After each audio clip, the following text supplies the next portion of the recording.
Oh, marvellous. The Americans has announced it, so we're recording. So, welcome everybody to AP Podcast. First episode of 2024. Brought someone in who, like a very reliable postman, is bound to deliver, especially upon stories. I've got JJ here with me.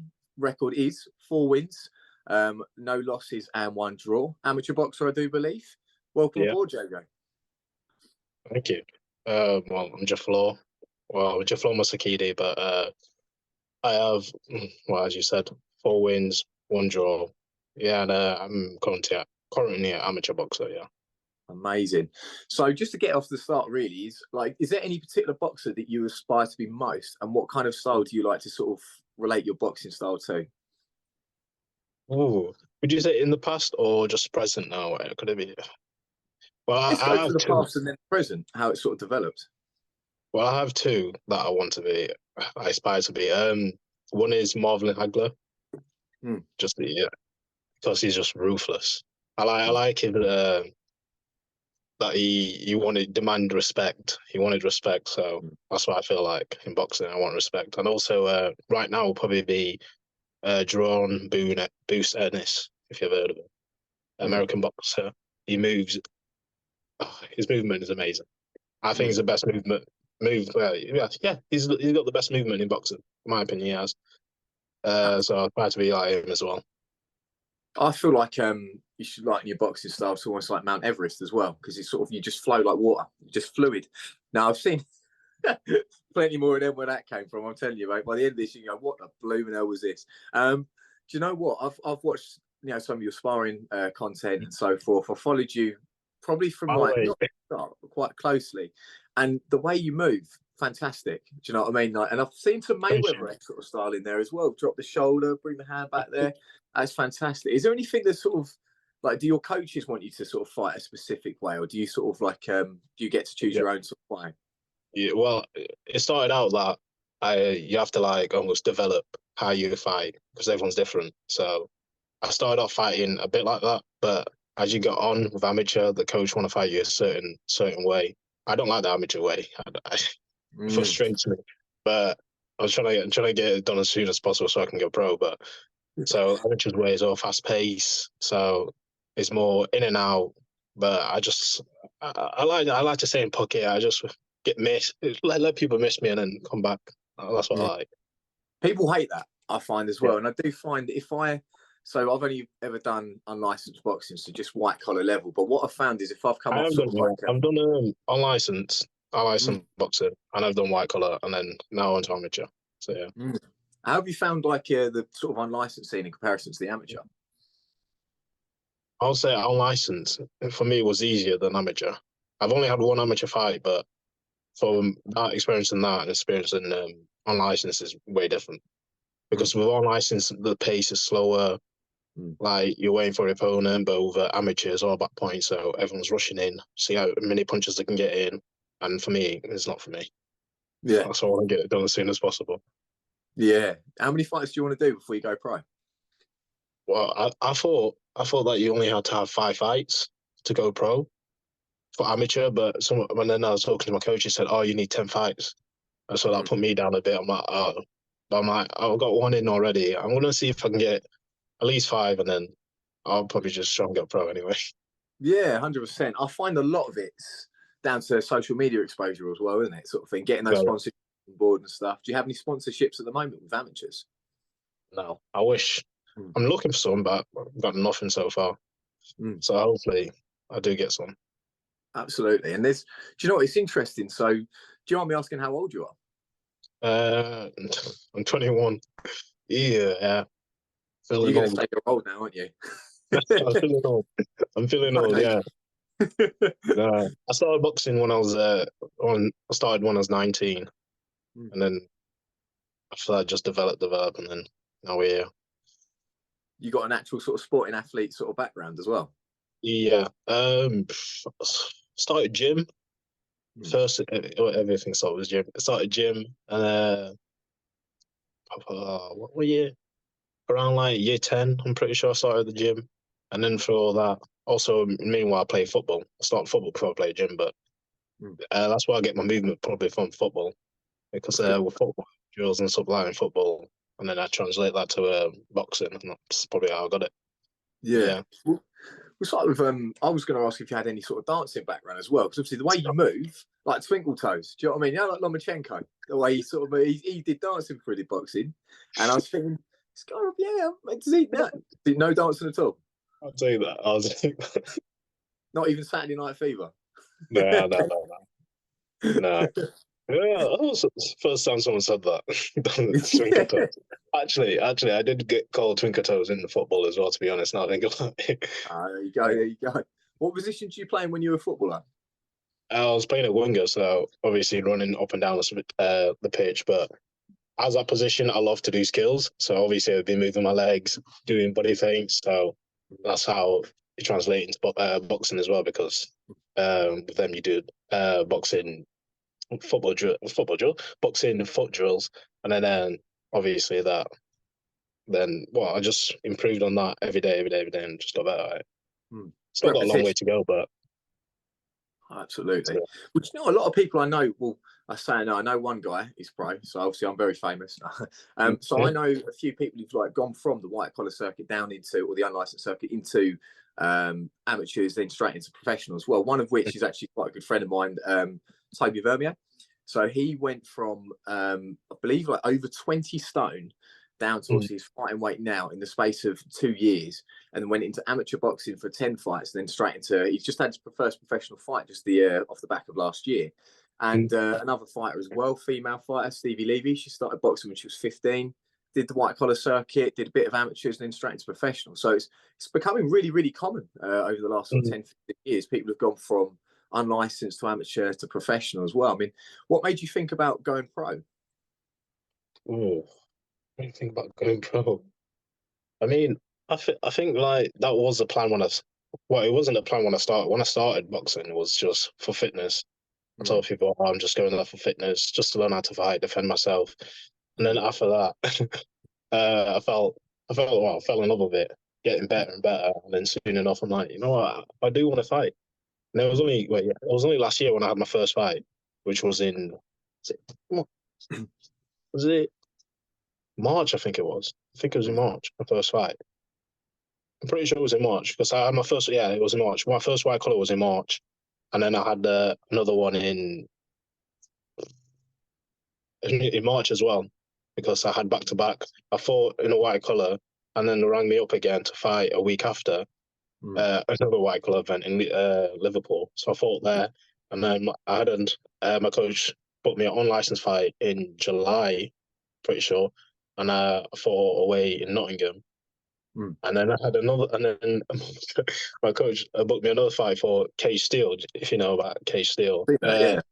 Yeah, and then I fought there, and then I had my recent amateur fight in, right, in Doncaster.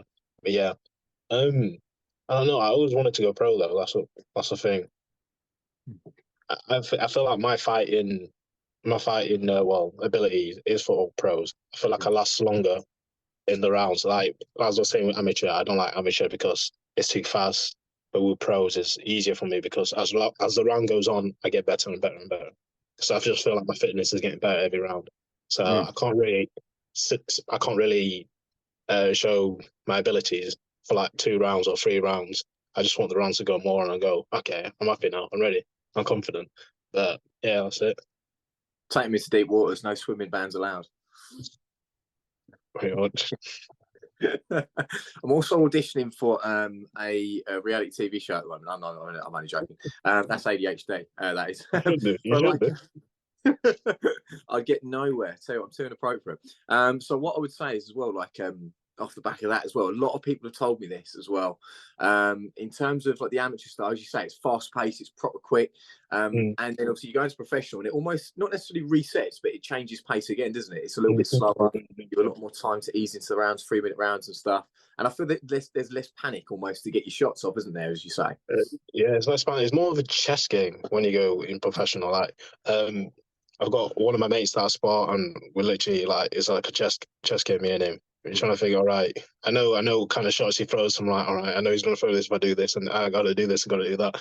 So yeah, but in amateur it's totally different because you don't know who you're fighting. and you just have to put everything on the line for that, and it's not fun for me. I don't find it that much fun. No, I do find as well with amateur boxers as well, they're fit all year round, aren't they? But Yeah, you have specifically to for be. those 2 minute rounds, aren't they? Sort of thing, Yeah, as you say.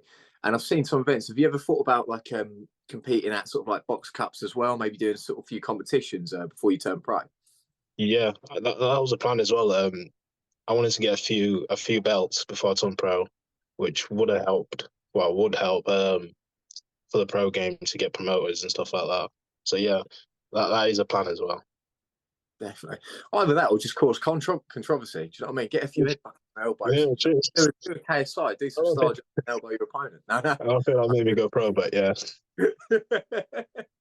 Oh, that's amazing. I mean, like, as you say, I think it's just such a sort of completely sort of different world, I think, as well. And like, when you started getting into boxing as well, I do believe it's the most humidified. There's a word for it. It's going to come off the tip of my tongue at 3 o'clock in the morning, I believe. But it's such a sport filled with humility, isn't it? You know, I mean, there's so many times I've been humbled in training and stuff like that. It just reminds you, doesn't it, Tell of me how about it. sort of, yeah, it's crazy. What's like Um, the worst hit you've ever taken? oh, it's not actually being in the fight. It's all being in sparring. The Mm. worst hit. Oh, can't remember. I got hit. I can never still can't remember the shot. Even asking me, can't remember the shot. Yeah, I got hit, but all I remember was I got hit, and then as my head went up, I was just blacked out, and Yeah. then came back, and then that's just all my vision going again. I'm like, whoa, what was that? It was, I wasn't going. Oh, I was panicking. I was just like, wow, that's new. That's new. That felt weird, but I enjoyed it in a weird way. But I'm like, yeah. So that was Yeah. probably it. But yeah, yeah. It's a beautiful kind of pain, isn't it? Really. I mean, I've been hit with many a shots. Hence, I've got a massive beak, so I can't exactly avoid anything. You know what I mean? So I'm going to take up sprinting once my boxing's done. Maybe sort of, yeah, because I've got Sure. 10 minutes. Usually when you get hit, it just goes down flat anyway. So I don't Yeah. get nosebleeds anymore, to be honest. Not as much as I used to. I used to sparingly. So if I do like, I used to run a spinning class, and out of nowhere I get nosebleeds. Then I started boxing, got a massive like Mm. up the nose. I was bleeding everywhere, and then a few weeks later, since then, no nosebleeds. But it comes back and forth. Mm, But yeah, it's one of those things, isn't it? I find as well. And have you had any operation on your nose at all, like to take out the? nothing. That's the thing that worries me. I've seen it before. They Really? get that bit taken out, and it looks like a hanging ball sack. Do you know what I mean? And that Really? worries me. Yeah. Have you ever seen it? I don't know what you've been looking at, but I've not seen that. That's another video for another time. Yeah, Shout out. yeah, that's for you. That's for you. So no. So what they do is they take out the cartilage of the nose. So like Mm, for example, my septum's deviated to one side, and what they tend to do, because my breathing's okay one side but the other, is they'll tend to do an operation where they'll either chip away at the bone or they'll take the actual cartilage out, and then like you see people where the nose goes inwards and then straight down. Looks all sorts of weird, man. From the side, it looks like a just have phallic it symbol. broken. I'll just leave it broken. No point just Yeah, not now. same here. Adds character to it, I think. Adds absolute character. Women like scars. They like wonky noses. That's why I've had. Well, I haven't really made much success, but you know what I mean.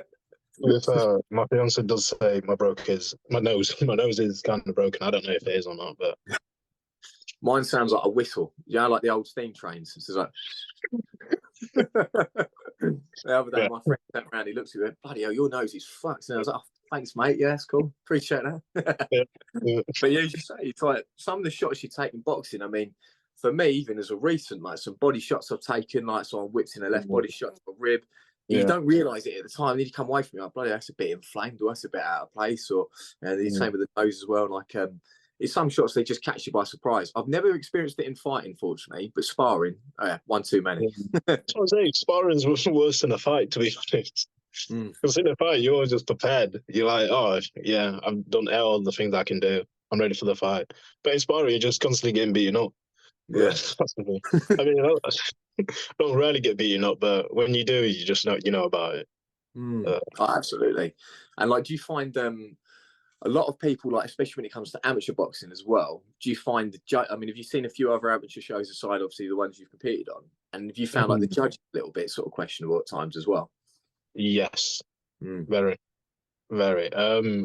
Well, the show that I was on for amateur, there was a heavyweight, and like, oh, the heavyweight knocked the guy. Well, they didn't knock him down, but the ref like gave him an 8 count, standing 8, twice, and then he had a standing 8 twice, and then he was ready to go, and he hit the other guy, hit him once, and the refs just called it off. We were like, what's going on here then? It just doesn't make sense sometimes. Some people say it's a bit biased if you're away most of the time, so that's the thing. That's why yeah, that's why I can't wait to get out of pictures. It's not the one. It's not the one. What's like your ideal sort of like timeline for you to go pro? Oh, I was hoping end of this year. Just see how many fights I can probably get this year, and then end of this year try and go pro. That would be good. That'd be amazing, that as well. And especially like, look, you're a very young lad as well, 21 years of age. You've got years ahead of yourself. Young. I mean, I can say that as 28. I mean, don't say that now. I'm 28. I'm 29 this year. Everything's going too quick. Oh, it is. I was going to say as well, like, is there any sort of particular sort of routine that you go for just before you sort of set up a fight? So, like, fight day, like, do you meditate at all or anything like that? No. That is, pretty much all my fights have been last, so most of the time I'm just literally bored. But I try to go to sleep. I can't go to sleep because I'm too excited for the fight. I do listen to music though. That's one thing. Just listen to music that pumps me up and get ready for the fight. That's it. Don't really do much. What kind of music do you sort of listen to? Oh, depends. I like the ones that pump me up. I do listen a bit of drill. And just I don't know. It's for me because I'm not a violent person, but I do like the violence when I get in the ring. I do want to be violent when I get in the ring, but yeah, so I listen to drill. It's like a fat guy at a buffet, isn't it? The first taste you get for it, you want more and more and more, and you're hungry for more, isn't it? You gotta be hungry for it. Yeah, you gotta be hungry for it. That's the thing as well. I mean, I find for myself, my preparation's a little bit different. I always go for the opposite. So music-wise, I'll listen to reggaeton, anything that's just relaxing, just completely. Yeah, that is true. I've sleep as well. I've heard that. I've heard having relaxing music actually makes you more aware and pumped up. But I don't know, some people are different. So yeah. My first ring walk song. Do you remember your first ring walk song? Oh yeah, don't. Oh yeah, I do actually. Yeah, I do. It was a remix of Tupac and Eminem. I can't remember what song it was called though. But I remember the remix. I can't remember. Yeah, I know the artist, but I can't remember what song it was. Yeah. Do you know what? I think that's amazing. My first ring walk song was a bit sort of. I mean, bear in mind I'm 28, right? So I was 26 at the time. I had KSI on point. And the ironic thing was I lost on point. Do you know what I mean? So I'm a strong believer in irony. But yeah, it was one of those things I was really pumped up going to it. And I remember looking at my opponent going, oh, I'm going to kill it. I'm going to kill it. Swinging like a middle-aged man in the car park and during the weekend for about 2 rounds. I got knackered. Last round, I was just too tired. I was literally stumbling around like a drunk pisshead at 3 a.m. in the morning on Sunday. Do you know what I mean? So for me, after that, music had to be relaxed. Reggae, I think it was Conroy Smith. Dangerous. That if you heard of it, it's Conor Ben's ring walk song and Nigel Ben's as well. But yeah, it's very chilled, very relaxed, and it's kind of ironic as well. Obviously, it's a reggae song, yeah, and all of a sudden you're hearing this lovely music come out, and then also a white guy comes out, so it's kind of confusing for as well, throws them off guard. All about element of surprise. Don't let them know your next move. But you confuse the opponent. That's fine. That's fine. He's like, okay then. That's the only way to win, man. For me, you know what I mean. I'm like the Riddler, but that's the thing. I do find music is a massive part of obviously sort of the prep for boxers, and it's amazing to hear. Obviously for yourself, you have to pump yourself up. Yet when you fight, you look nice and loose and ready to go. For myself, if I put something on that's a bit too sort of electrifying, I'll find myself almost a bit like a middle-aged man on some Viagra, a bit too stiff. You know what I mean? So I find I have to be nice and loosey-goosey in order to get going and stuff. But yeah, it's crazy. And have you ever tried like they try sort of meditation or anything like that? Have you ever sort of pursued anything like that? No, I've not tried meditation. So no, I mean I do like to try to calm my mind and go, well, there's nothing worse that could happen. Like, well, more self-talk is more self-talk than meditation. Say, I just know I got something to prove. So I'm like, well, I know I got something to prove. That person's not been working harder than me. I just know I'm better. I'll put it down as like I need it more than they do. So Mm. at that point, I'm going to win. That's how I see it. That will to win. There's two types, they call that in psychology. So you've got the need to achieve and fear of failure. So you're implementing need to achieve above fear of failure, which means it's more successful as well. I'm a little bit smart at times, but it's good that you say that. It's that sort of manifestation. I know he gets a lot of bad rap, and I'm saying like a proper YouTube sort of fanboy. But that Jake Paul chap, for example, do you know what I mean? Like he's always going on about positive manifestation and all that sort of stuff. Although it's questionable who he fights, he still gets what he says done. And it's the same with Conor McGregor when he first come up as well. It's incredible how powerful your words are to yourself, amongst anything else as well when it comes to getting in the ring as well. What's sort of your normal feeling when you're doing your ring walk? Usually I don't actually get nervous, but this fact is when I get in the ring, I'm like, okay, I'm in the ring. But I have to be like, I feel like if I get hit, that wakes me up. I'm like, all right, whoa, I'm in a fight. And then I'm like, okay, I can settle in now. But no, I don't feel much. I just like, let me just get in the ring. I just pretty much, I'm like, let me just get this over and done with so I can go home. I'm training this hard. I think I'm here to lose. I just want to get this done, go home, chill, and that's it. Yeah. That's it. What's sort of your normal post-fight sort of like meal? Do you have anything in particular you treat yourself to? Oh, kebab. I love a kebab. Calzone mostly. Calzone, Chinese. Egg fried rice, kebab. I'll have all of them. Oh, just think about it. You know, it is good. It's good. And what weight do you normally fight at? Is there a particular weight that you struggle to get down to, or do you are you coping quite well with this? I fight at 70 kg, which is 154, 55 pounds. Right, yeah. So I fight at that, but I don't struggle to make weight or anything. That's what I fight about. But my coach said to go, to stay between 70 and 71. So that's the way I stay with. But the heaviest I've been is 80 kg, which I have not fought out. I don't think I want to fight out. But in the future, maybe. Yeah. Oh, why not? I mean, I noticed you do spar. If you don't mind me saying, I hope that you don't mind me saying, they don't know where he lives, so they can't hunt me down. But a lot of your sparring guys are heavier, aren't they? If I'm right in saying, are they a little bit heavier? Yeah, I mean, I like sparring people that are heavier. Maybe I think it's good. Well, not if you get hit hard, but not for your health. But I do like it because if I do get hit by one of the hard punch, I'm like, okay. So and then if someone my weight hits me, I'm like, I've been hit by a train before, so that's all right. So it doesn't affect it. So I like that. Did you know what? It's so true actually as well. There's two kind of like types of spar that I think really put me at ease when it goes to going into that ring as well. It's like one of the guys I used to spar was like a brawler. He used to literally just try and take your head off every single time, and he's really technically good as well. But you'd have you sparring with him, you go, oh, I coped a lot better with that, and then it gets into the fight. Not going to hit as hard as this guy. It's perfectly fine. And the same with heavy sparers at the moment. I'm sparring heavier people, and it's horrible when you get bloody hit. I tell you, it makes me a little bit disorientated at times.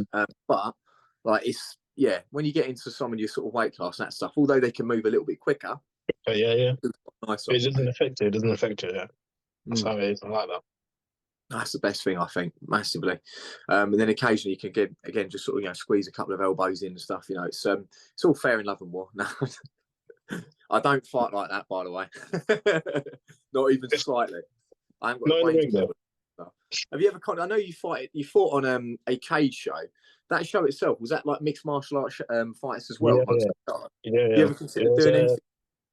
There was a fight in 4-ounce gloves, I'm pretty sure, which was boxing as well, and then the rest were MMA and boxing, which was a good show. I've seen that actually. Right near where I live, they do a sort of show similar to that in casino rooms, and 4-ounce gloves boxing. I mean, is that something you'd ever sort of do? No. I do value my health. No. Well, would you do that? No, not in a million years. Wise people. Yeah, why? Yeah, people are nuts. I mean, look, it takes one good. You could go up against someone who's technically not as sound as yourself, but I mean, if it just takes one big swing, you catch it, and like, great, and then you sort of think, that's what laser fights though. Is just one shot can change the fight. I do believe that, which is scary, but it happens. That's it. That's definitely it. And you've never considered mixed martial arts or anything like that? Oh, I have. The one martial art I do want to do is Muay Thai. After I've said to myself, after boxing, I've done well in boxing. I'm definitely gonna do Muay Thai. Yeah. I just want to kick someone in the face, even though I don't want to get kicked in the face, but I just want to kick someone in the face. I What you think need it'll to be do fun. then, pick your sparring partners wisely. If I would suggest going for someone who's got no arms, no legs, that way you're perfectly eschewing. If they I'm use pretty your sure head, that's but it's all cheating, right. but yeah, that's cheating, but yeah, yeah. Not I'd bad spar idea. Stephen. I'd do with it. Me and Stephen Hawking, mate. I'll get him back. Nah, he wouldn't be able to stand me. And you get worse, mate. Have you got any upcoming fights on the card this year, next January, February? February, I'm pretty sure I got a fight. I'm not sure. I think it might be for a belt as well. I don't know yet. I'm gonna have that. That's my coach. I don't know what day it is either yet, but still training for it. Hmm. Yeah. Do you find you keep yourself fit all year round? I do like to stay fit anyway, so yeah. So I have to. What about yourself anyway? For me, at the moment, I'm just going through a little bit of a fight camp. I need to lose a bit of weight. Fortunately, weighed myself in yesterday. I've literally got 4 kilos to lose, and that goes really quickly. So I weigh at the moment. My best fight I ever had was about 73 kilos, but I was 2 kilos underweight. 73. Huh? 73. So how much you Mm. weighing on? At the moment, Yeah. I won't be able to take. No, I'm joking. It's 78 kilos. So, but 78. that weight goes Okay. like down. Yeah, it's Yeah. crazy. So, Like, so you're natural like 70 as well.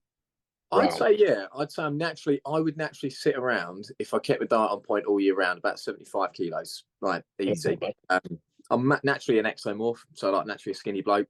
But what Mm. I find is, I mean, look, I was 15 stone at one point. I was about 97 kilos when I was 22, 23.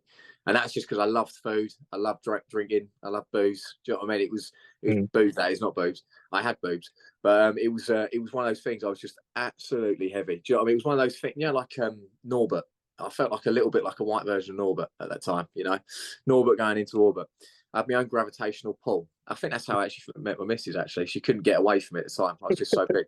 But no, I was like a Left 4 Dead main character by the end of it. To be honest with you, so losing all that weight, you feel so much better for it. But again, it's so easy for me to lose weight. What I tend to find is, as I lose weight, or if I sort of cut off the diet a little bit and just lift a bit more, muscle just builds really quickly. And it's Yeah. because I've just done weightlifting for years on end and stuff. And so yeah, That's for the me, thing. 74, 73 kilos, I'll be over the moon with. And that will come down quite quick. Just got to sort of get myself stricter, if you like. That's the thing. I rarely tend to do weightlifting now. I used to in the past. That's what I did when I was around 80 kg. I did weightlifting, uh, just ate all crap food. I was doing a fat bulk basically. I Oh, was yeah.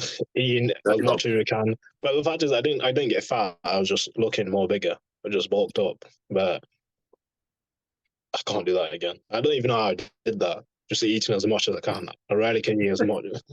I can rarely eat nowadays, but yeah, Do you find your appetite's changed a lot more since you've done boxing as well? very, Mm. very. I mean, there's sometimes when I'm really hungry, and then sometimes just like, I don't fancy food. I don't know. I just don't want to eat. That's But frustrating a lot.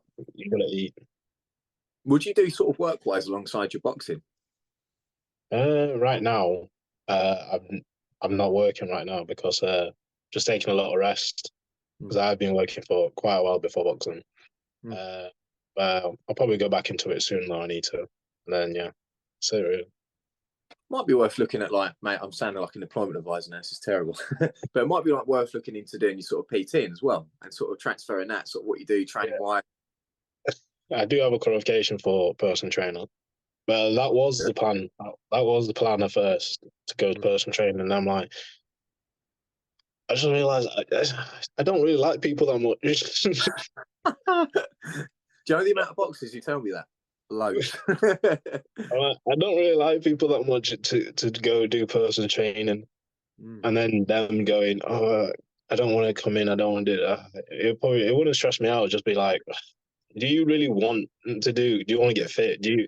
Because the fact is, like, the people who actually go to the gym, they really want and stay there, really want to get fit. But those just who go, oh, I'll go or I won't. It's like if you want to do it, you have to do it. You have to commit to it. But if you don't commit to it, what's the point? So I Absolutely. just can't bother with that. I do find as well, as far as society goes as well, I do find there's a massive sort of wave of fat acceptance. And obviously, this has come from someone who trains people. I love training people. The people I train, amazing. But what I've found, especially in the office environment that I work in alongside, you find a lot of people just don't want to exercise at all. And there's so many excuses under excuses under excuses. And it's almost like within society now, we've got to a stage where it's like, well, as long as you're happy, it's fine. And reality is, no one's happy if they're not happy, healthy. I find that's definitely. I mean, I think, don't get me wrong, if you are happy, yes, you can be happy, but it's like if you do want to change yourself, you have to do that. It's fine being, you can say, oh yeah, I'm happy. You're like, that's good, you're happy, but if other people want to change themselves, they have to know that you have to put the work in to change yourself as well. Definitely. That's all. You know. I think with yourself as well, where you train relentlessly, do you train once, twice a day? Sometimes three? Well, this morning I went for a jog. And then I am going to gym later. But I only have one session. I would like to do 2 sessions a day, but I don't think I will be at that level yet until I go pro to try and do 2 sessions a day. But I only do 1 session a day so far at boxing. Because I find as well, like where you sort of, keep yourself, fit all year round, you keep yourself on point with your diet and so forth, can sometimes make it really hard to understand and relate to people who don't do that at all. And like that's where I used to get quite frustrated with some of my clients. It was like, well, hang on a minute, how can you not do 20 minutes of this when I'm doing an hour run here, then I'm doing boxing later on that evening? So, it was mind blowing. It was absolutely mind blowing. And as you say, I do understand it though, how people can't do that, because sometimes you can read it, because sometimes I just sat there, I'm like, I really don't want to do this. Do I have to do this? I don't want to go to the gym. Why do I have to go to the gym? I don't need to. I can take a rest day. Just talk yourself down like you don't really need to do it. And then sometimes you just got to switch and go, no, there's a reason why you need to do this. There's a reason why you need to do this. Yeah, so sometimes I can relate why people don't do Phil. Because I can get lazy sometimes. Everyone gets lazy, but you just have to try and push through it. So you're doing what's necessary, not what you want. Yeah. And I think as well with boxing, I think, as you say, again, it's a very humbling sport. And I think if you don't try, I mean, I've always said this as well to clients I've trained from white collar level as well. You always have to make sure you get your training. If you signed up for a fight, you've got to train. And if you don't, that's when you put your health at risk. And I think that's one thing that boxing has been really good for myself and for so many people. Always got to keep yourself healthy. As I say, if you don't put the work in, it'll show in the ring. It really does. I don't think I've made sure that I put the work in, because I don't get embarrassed in the ring. Who wants to get embarrassed in the ring? Absolutely, yeah. That's not it. Especially with a group of people around now. Last one, because you've been a pleasure, absolute pleasure. You've dealt with me really well as well. You've tolerated me very well. I appreciate that massively. What I've started doing now is at the end of the episode, I get one of my guests to then ask the next question for the next podcast guest as well. So is there a sort of question you can think of? I know it's a bit on the spot, of what you'd like to ask the next guest that comes on. Oh, I don't know. Could be anything. Could be really inappropriate if you want it to. Nah. Well, ask. What's the favourite punch to throw? I know.